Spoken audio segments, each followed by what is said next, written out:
మరి రోజుకి ఒక గంట ధ్యానం చేస్తే మరి ఆ జీవత్వ భావం మనలో నుంచి వెళ్ళిపోతుందా? వెళ్ళిపోవడం కష్టం అంటారబ్బా. ఎందుకు? నువ్వు వచ్చింది ఎందుకు ఈ భూమి మీదకి? నీ అనుభవాల్లో నుంచి నువ్వు నేర్చుకుంటూ పోవడానికి. నువ్వు ధ్యానం చేసినా చెయ్యటమే, భక్తి అయినా చెయ్యటమే, యోగమైనా చెయ్యటమే. తర్వాత జ్ఞానం, నాకు జ్ఞానం చాలా తెలుస్తుంది, నేను భగవద్గీత చెప్తున్నాను అంటే ఇది కూడా చెయ్యటమే. నిజం చెప్పాలంటే ఏంటి? ఆ నిరాకారమైనటువంటి భగవతత్వ శక్తికి చెయ్యడం లేదబ్బా. ఏమున్నది? జస్ట్ ఉండడం ఉన్నది. అంటే ఇప్పుడు మన సాధన ఎలా ఉండాలి? మనం చెయ్యడం చేసామంటే మన మనసు పనిచేస్తుంది, మన ప్రాణం పనిచేస్తుంది, మన శరీరం పనిచేస్తుంది, దానికి లాభ నష్టాలు వస్తాయి. మంచి పని చేస్తే పుణ్యం అకౌంట్లోకి వెళ్ళిపోతుంది. దాన్ని మిశ్రమ కర్మలు అన్నారు. మంచి కర్మ చేస్తే ఏదో లాభం, చెడ్డ కర్మ చేస్తే ఏదో దుఃఖం, మిశ్రమ కర్మ చేస్తే దానికి దీనికి అనుభవాలు తెచ్చుకోవాలి అన్నాడు. ఇక్కడ వీడు చెప్పింది ఏంటి?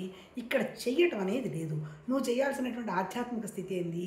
నీ దగ్గరే ఆ స్థితి ఉన్నది అనేటువంటి విషయంగా నువ్వు ఉండడం, ఉండడం చేయడం కూడా కాదు, మరి ఉండడం జరగాలి. ఏ స్థితిలో ఉండడం జరగాలి? మన దగ్గర అంతా ఉన్నది, ఎదురుగా ఉన్నది అంతా కూడా ప్రకృతి అంతా కూడా భగవతత్వంలో నుంచి వచ్చిందే కదా.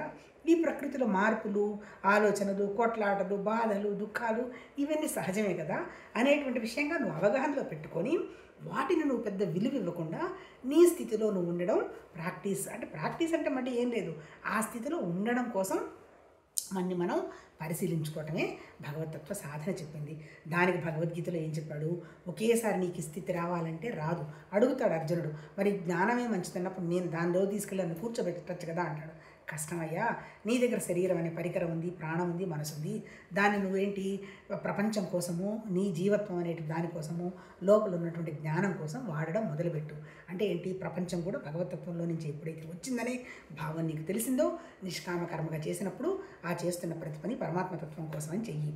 ఆ తర్వాత ఏంటి? ఉన్నదంతా ఒకటే శక్తి నా దగ్గరే ఉందనేటువంటి విషయాన్ని కొద్దిగా గొప్ప నువ్వు నమ్ముతున్నావు కదా, అదే అనన్య భక్తిని అక్కడ పెట్టుకొని అంతా అక్కడి నుంచే వచ్చింది కాబట్టి నీ సృష్టిలో జరుగుతున్న ప్రతిదీ కూడా భగవతత్వం అనేటువంటి విషయంగా అనన్య భక్తితో ఉండు.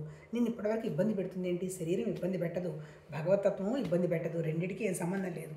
ఈ మధ్యలో ఉన్నటువంటి మనసు ఇబ్బంది పెడుతుంది, రజోగుణం. ఇప్పుడు ఏం చేయాలి నువ్వు?